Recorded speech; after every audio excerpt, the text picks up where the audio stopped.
Minggu lalu kita sudah membahas mengenai sidang pertama BPUPKI serta kita membahas mengenai Piagam Jakarta.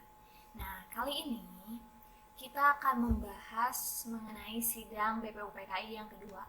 Tepatnya itu di tanggal 10 sampai 17 Juli 1945.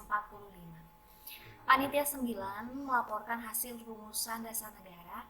Kemudian BPUPKI membentuk 3 kepanitiaan, yaitu ada Panitia Hukum Dasar yang diketuai oleh Insinyur Soekarno, Panitia Ekonomi, dan Panitia Bela Negara. Panitia Hukum Dasar memiliki tugas untuk membahas rancangan Undang-Undang Dasar Negara. Insinyur Soekarno kemudian menyampaikan hasil kerja Panitia Hukum Dasar pada tanggal 14 Juli 1945. Hasilnya berupa rancangan undang-undang yang terdiri atas 3 bagian. Bagian yang pertama mengenai pernyataan Indonesia Merdeka, yang kedua mengenai pembukaan Undang-Undang Dasar, dan yang ketiga mengenai batang tubuh Undang-Undang Dasar. Ini ya. Kemudian pada tanggal 7 Agustus 1945, setelah menyelesaikan tugasnya, BPUPKI dibubarkan dan diganti oleh PPKI atau Dokuritsu Junbi Inkai. PPKI ini singkatan dari Panitia Persiapan Kemerdekaan Indonesia. Jadi tugasnya adalah untuk mempersiapkan kemerdekaan Indonesia. Nah, penetapan Pancasila sebagai dasar negara.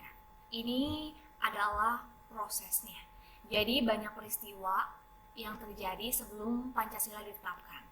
Ada pembentukan PPKI dulu, kemudian Jepang kalah pada Sekutu, peristiwa Rengas Dengklok, peristiwa menjelang proklamasi, sidang-sidang PPKI. Kemudian saat proklamasi kemerdekaan, saat itu posisi Jepang dalam Perang Asia Pasifik semakin memburuk. Nah, hal ini membuka jalan negara Indonesia untuk mendapatkan kemerdekaan. Akhirnya pada tanggal 8 Agustus 1945, Insinyur Soekarno, Muhammad Hatta, dan Rajiman Widyodiningrat berangkat menemui Terauchi di Dalat, Vietnam. Tujuannya untuk membentuk PPKI, dan dari pertemuan itu Jepang berjanji akan memberikan kemerdekaan kepada Indonesia pada tanggal 24 Agustus 1945. Nah, jadi Jepang memberikan janji bahwa Indonesia akan merdeka di 24 Agustus. Akhirnya dibentuklah PPKI oleh bantuan Jepang ya. PPKI dinamakan Dokuritsu Junbi Inkai. Kemudian tanggal 7 Agustus PPKI dibentuk, dan pada 8 Agustus Insinyur Soekarno diangkat sebagai ketua PPKI. Muhammad Hatta diangkat sebagai wakil ketua. Awalnya PPKI beranggotakan 21 orang, termasuk ketua dan wakil ketua. Kemudian ditambah 6 orang tanpa sepengetahuan Jepang. Dan semua anggota PPKI berasal dari bangsa Indonesia. Kemudian suatu saat Jepang kalah oleh sekutu. Sekutunya itu ada Inggris, Amerika, dan Belanda. Nah, kemudian saat itu 2 kota Jepang dijatuhi serangan bom atom oleh sekutu. Ada kota Hiroshima dan kota Nagasaki. Kota Hiroshima dibom pada tanggal 6 Agustus 1945 dan kota Nagasaki tanggal 9 Agustus 1945. Sehingga pada tanggal 14 Agustus Jepang menyatakan kekalahannya kepada sekutu Inggris, Amerika, Belanda itu ya. Nah, setelah Indonesia mendengar kabar bahwa Jepang itu kalah terhadap sekutu, nah, hal ini diketahui oleh golongan muda, dan golongan muda menginginkan kemerdekaan yang secepatnya. Dan mereka menganggap bahwa PPKI itu adalah badan buatan Jepang. Akhirnya golongan muda menginginkan kemerdekaan. Namun, hal ini ditolak oleh golongan tua.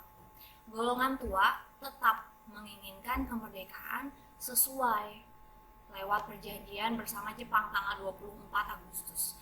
Karena ada ketidaksesuaian antara golongan tua dan golongan muda, muncullah peristiwa Rengas Dengklok. Nah, peristiwa Rengas Dengklok ini adalah diculiknya golongan tua oleh golongan tua. Pada saat itu, golongan tua didesak untuk segera mengumumkan kemerdekaan Indonesia oleh golongan muda. Namun, golongan tua tidak setuju. Akhirnya, golongan tua diculik oleh golongan muda dan muncullah peristiwa Rengas Dengklok. Namun, hal ini menjadi kesepakatan bahwa besoknya akan terjadi proklamasi. Nah, setelah itu, menjelang proklamasi, Muhammad Hatta menerima pesan dari tokoh di Indonesia bagian timur. Warga negara Indonesia di bagian timur keberatan dengan isi kalimat Piagam Jakarta yang berisi ketuhanan dengan kewajiban menjalankan syariat Islam bagi pemeluk-pemeluknya. Jadi mereka merasa bahwa menjalankan syariat Islam itu tidak mewakili mereka karena mereka beragama non-muslim. Akhirnya Muhammad Hatta mengajak Ki Bagus, Wahid Hasyim, Kasman, dan Toku itu untuk mengadakan rapat. Nah, akhirnya muncullah kesepakatan diganti yang menjalankan syariat Islam itu menjadi ketuhanan yang Maha Esa. Nah, hal ini untuk mencerminkan toleransi terhadap sesama.